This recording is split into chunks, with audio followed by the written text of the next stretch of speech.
Hi friends, welcome to my channel. இன்றைக்கி chicken 65 எப்படி செய்யலான்னு பார்க்கலாம். அதுக்கு நான் இன்றைக்கி 1/2 கிலோ அளவுக்கு சிக்கன் எடுத்துக்கிறேன்.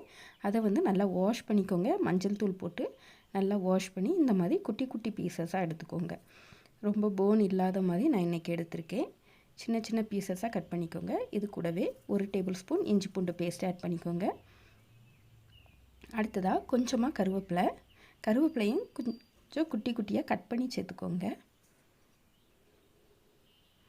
அடுத்ததாக நான் இன்றைக்கி சிக்கன் 65 மசாலா ஆட் பண்ணுறேன். இது கூடவே உப்பு இருக்கிறதுனால உப்பு தனியாக ஆட் பண்ண வேண்டாம். சிக்கன் 65 மசாலாலேயே உப்பு இருக்கும், அதனால் உப்பு ஆட் பண்ணல, தனியானா உப்பு ஆட் பண்ணிக்கோங்க. அடுத்ததாக 2 டேபிள் ஸ்பூன் அளவுக்கு தயிர் ஆட் பண்ணியிருக்கேன். அடுத்ததாக 1/2 டீஸ்பூன் அளவுக்கு பெப்பர் தூள் ஆட் பண்ணிக்கோங்க. கொஞ்சமாக கரம் மசாலா வாசத்துக்காக ஆட் பண்ணிக்கோங்க. அடுத்ததாக இது கூடவே கொஞ்சமாக கார்ன்ஃப்ளவர் மாவு லைட்டாக ஆட் பண்ணுங்கள். அப்போ டேஸ்ட் நல்லாயிருக்கும், சிக்கனோட டேஸ்ட் நல்லாயிருக்கும்.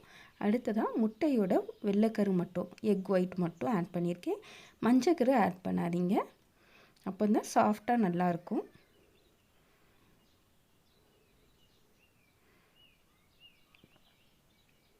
இந்த மாதிரி நல்லா எல்லா இடத்துலையும் படுற மாதிரி மிக்ஸ் பண்ணி விட்டுக்கோங்க.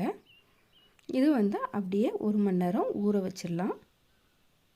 இங்கே பாருங்கள், நல்லா இந்த மாதிரி 1 ஹவருக்கு ஊறிட்டு இதை நம்ம எண்ணெயில் ஃப்ரை பண்ணி எடுக்க வேண்டியதான்.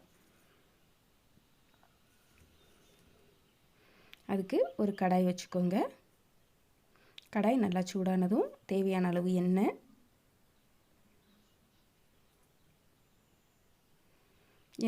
நல்லா சூடான உடனே தான் சிக்கனை நம்ம பொரிச்சு எடுக்கணும்.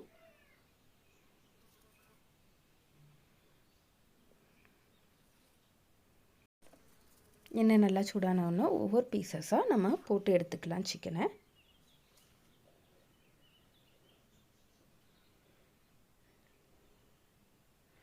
இந்த மாதிரி ஒன்றோட ஒன்று ஒட்டாமல் நீட்டாக போட்டு இதை 2 சைடும் நம்ம பொரித்து எடுத்தால் போதும்.